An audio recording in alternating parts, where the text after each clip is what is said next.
अजीज दोस्तों, अस्सलाम वालेकुम, नमस्ते, सत श्री अकाल, जय जिनेंद्र, गुड आफ्टरनून।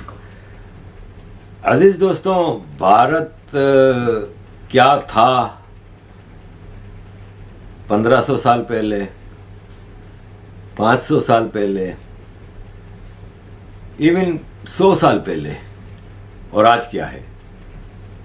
भारत वो था जो अंग्रेज के कब्जे में था, जिसमें पाकिस्तान, बांग्लादेश, बर्मा, नेपाल, भूटान, श्रीलंका, ये सब भारत था। आज भारत कितने हिस्से अलग किए गए, किसकी गलतियां हैं। हम हिस्ट्री में नहीं जाते। जब हम चोला डायनेस्टी इंडोनेशिया में थी, मलेशिया में थी, जब महाराजा रंजीत सिंह काबुल अफगानिस्तान पूरा फतह कर बैठे थे, हम हिस्ट्री में नहीं जाते। हम तो अभी की बात कर रहे हैं कि कांग्रेस बनने के बाद भारत में कितना लूज किया। कौन था ये? आप जब आज़ादी की जंग लड़ रहे थे तो आप पूरे भारत की आज़ादी की जंग क्यों नहीं लड़ रहे थे? उन्होंने काट काट के टुकड़े अलग करते गए और आप चुपचाप मुंह तमाशा देखते रहे। आपकी तो मूवमेंट पूरे भारत के लिए होनी चाहिए थी। भारत क्या था, क्या क्या लूज किया हमने। अजीज दोस्तों, लंबी कहानी है। हमारा इतिहास, हमारी सिविलाइजेशन इतनी स्ट्रांग है कि इसके बावजूद हम इतना बड़ा मुल्क हैं। 5-10 साल बाद हम दुनिया की आबादी के लिहाज से सबसे बड़ा मुल्क होंगे, और इतनी बड़ी आबादी के साथ डेमोक्रेसी को भी रन करना, मल्टी कल्चरल सोसाइटी को रन करना, डाइवर्सिटी को मेंटेन करना और इकोनॉमी को इतना स्ट्रांगली ले जाना, ये सब बड़ी बात है। और ख़ास तौर पे आज जो भारत में सरकार है उसको तो प्रणाम है, नमन है। अजीज दोस्तों, मेरे कई गुरु हैं जिनसे मैं ये पॉलिटिक्स, धर्म के हवाले से और कई चीज़ें मैं सीखता रहता हूँ। One of my favourites Sudhanshu Trivedi ji, वो जब बोलते हैं तो दिल करता है कि सुनते रहो। और आपके सामने मैं इनकी ये वीडियो रख रहा हूँ, आप सुनेंगे, आपका दिल नहीं करेगा कि आप 1 मिनट भी उसको रोकें। तो सुनिए, क्या था भारत, क्या है Bharat. Thank you very much अजीज दोस्तों for all your support. Keep supporting. जय हिंद। चीन हमारा पड़ोसी नहीं था 47 में, तिब्बत हमारा पड़ोसी था। तिब्बत चीन का है कोई मानने को तैयार नहीं था, मगर बांडुंग कॉन्फ्रेंस में जाके आपने मनवा दिया और उसके बाद तिब्बत ही नहीं, वो तो एक्साई चीन तक आ गया। तो जो गलती है वह भी मानना होगा। आपको पता है, नॉर्थ वेस्ट फ्रंटियर प्रोविंस जो आजकल खैबर पख्तूनवा है, फाटा का इलाका, वहां मुस्लिम लीग नहीं जीती थी, वहां कांग्रेस जीती थी। खान अब्दुल गफ्फार खान मिलना ही नहीं चाहते थे पाकिस्तान से, और उस समय यह स्टैंड लिया गया कि कोई लैंड रूट नहीं तो हम कैसे जुड़ जाएं। ईस्ट और वेस्ट पाकिस्तान 2000 किलोमीटर दूर होकर एक देश हो सकते थे, हम वो नॉर्थ वेस्ट फ्रंटियर प्रोविंस हमारा हिस्सा नहीं हो सकता था। और जब हमने मना कर दिया तो खान अब्दुल गफ्फार खान का यह स्टेटमेंट है कि आपने हमको भेड़ियों के हाथों में छोड़ दिया है। पता है आपको, बलूचिस्तान यह पाकिस्तान का हिस्सा नहीं था। खान ऑफ कलात कभी नहीं मिलना चाहते थे। आप में से बहुत से लोगों को नहीं पता होगा कि ओमान 47 में बॉम्बे प्रेसिडेंसी से कंट्रोल होता था। ओमान हमने कितना छोड़ा है, कितना गंवाया है, सब कुछ गंवाते चले गए। एक बात विचार करिए, हम 2022 में बैठे हैं, जरा 1918 या 19 का 105 साल पहले का भारत देखिए। सिर्फ पाकिस्तान बांग्लादेश ही नहीं, अफगानिस्तान बर्मा भी हमारे हिस्सा था। हमने बताया ना, ओमान तक उससे कंट्रोल होता था। तब तक ना तिब्बत चीन का हिस्सा था, ना शेंगेन चीन का हिस्सा था। सोवियत संघ का गठन नहीं हुआ था, तो हम सबसे बड़े देश थे। And entire China was Buddhist, considering Hindu and Buddhism as a one family religion. We were the biggest religion on earth and we were the biggest country on earth. और आज जो हालात हुए, अगर मजबूत सरकार नहीं रही तो 2047 तक जो हालात हैं, कश्मीर वैली में क्या होगा, क्वेश्चन मार्क। नॉर्थ ईस्ट में क्या होगा, क्वेश्चन मार्क। केरल और पश्चिमी उत्तर प्रदेश के कुछ इलाके और बंगाल के बांग्लादेश से जुड़े इलाकों में क्या होगा? Question mark. नक्सल प्रभावी इलाकों में, छत्तीसगढ़ में, झारखंड में, उड़ीसा के इंटीरियर इलाकों में क्या होगा? Question mark. यानी खतरा यह है कि मजबूत सरकार ना हो तो आजादी के 100 साल बाद हो सकता है हम अपने उस ओरिजिनल इलाके के आधे रह जाएं। इन सब चुनौतियों को समझना है और उसके अनुसार हमें यह संघर्ष करना है कि स्वतंत्रता को हमें सार्थक करना है। उसके लिए हमें इन सारे जितने भी प्रकार की चीज़ें हैं उससे चौकन्ना रहना है। और जो मैकाले का माइंडसेट 19वीं सदी का और मार्क्सवाद का माइंडसेट 20वीं सदी का, दोनों से अपने मन में जितने विष हैं उस मनोरोग से मुक्ति पानी है।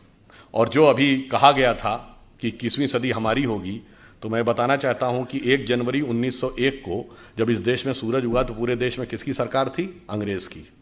1 जनवरी 1951 को पूरे देश में किसकी सरकार थी? कांग्रेस की। और 1 जनवरी सन 2001 को जब 21वीं सदी के सूरज की पहली किरण इस देश की धरती पर गिरी तो इस देश में किसकी सरकार थी? अटल जी के नेतृत्व में भाजपा की। अगले दशक में मोदी जी के नेतृत्व में स्पष्ट बहुमत की। मतलब बहुत साफ है नियति का संकेत कि 19वीं सदी अंग्रेज की थी, 20वीं सदी कांग्रेस की थी, 21वीं सदी भारतीय जनता पार्टी की। तो 21वीं सदी हमारी है, हमारी उस विचार की है। इसलिए अब हम आगे बढ़ें और मन में यह पूरा कॉन्फिडेंस रखें कि अगला वक्त हमारा ही आने वाला है। और ये सिर्फ देश के अंदर नहीं, बस एक पंक्ति कहकर बात समाप्त करता हूं। देखिए, दुनिया का आप पूरा देख लीजिए। एक दौर में 2500 साल पहले हम दुनिया के पावर सेंटर थे, economic, intellectual and military power centre. जब वो खत्म हुआ, भारत का डाउनफॉल हुआ, तो सेंटर कहा गया king Darius of Persia, Iran की तरफ चला गया। फिर जब ईरान का डाउनफॉल हुआ तो मेसोपोटामियन एम्पायर, बगदाद का एम्पायर। फिर उसका डाउनफॉल हुआ तो टर्किश एम्पायर। टर्किश एम्पायर के बाद रोमन एम्पायर, पहले ईस्टर्न रोमन एम्पायर जिसका इस्तांबुल कैपिटल थी जो आज टर्की की है, उसके बाद रोमन एम्पायर। रोम का डाउनफॉल हुआ तो पुर्तगाल और स्पेन का जमाना। पुर्तगाल और स्पेन के बाद ब्रिटेन और फ्रांस का जमाना। ब्रिटेन और फ्रांस के बाद अमेरिका का जमाना। अमेरिका में सबसे prosperous west coast, San Francisco, Los Angeles belt. उसके बाद अब पिछले 100 साल में आ जाइए जापान का जमाना। जापान के बाद आ जाइए पिछले 50 साल में tigers of the Asia Pacific, Hong Kong, Taiwan, Singapore, Macau. अब चीन का जलजला चल रहा है। तो अगला मुकाम क्या है? इसमें कोई संदेह मत रखिएगा कि अगला मुकाम हमारा आने वाला है। और हम यदि दुनिया में आगे बढ़ेंगे तो we are not there to dominate the world, we are there to motivate the world. चीन दुनिया को दबाने के लिए आगे आ रहा है, हम दुनिया को प्रेरित करने के लिए आगे आ रहे हैं। और इसीलिए हम वर्ल्ड की सुपर पावर नहीं बनना चाहते, हम जगत गुरु बनना चाहते हैं। क्योंकि पावरफुल व्यक्ति के बगल में खड़े होकर अक्सर आप संकोच, ठिठका, कहीं कहीं दबा हुआ महसूस कर सकते हैं, परंतु गुरु के बगल में खड़े होकर आप आनंदित, आह्लादित और उन्नत महसूस करते हैं। और जिसकी झलक योग दिवस के रूप में दिखाई पड़ने लगी है कि हम राष्ट्र से लेकर व्यक्ति तक को मोटिवेट करने की क्षमता रखते हैं। और फाइनली एक बात और कह दूं, ये प्रेरणा हमें कहां से मिलती है? आज आप देखिए, चाइना ताइवान के ऊपर डोमिनेट करना चाह रहा है, तो रशिया यूक्रेन के ऊपर डोमिनेट करना चाह रहा है। तो पूरी दुनिया की जियो पॉलिटिक्स किस पे चल रही है? Annexation, subjugation and domination.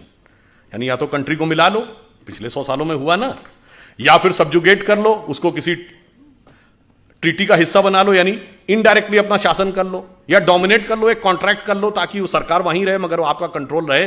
परंतु हम इन तीनों में से किसी में विश्वास नहीं करते। क्यों?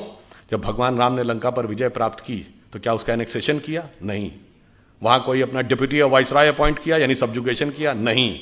वहां से कोई कॉन्ट्रैक्ट साइन कराया यानी डोमिनेशन किया? नहीं।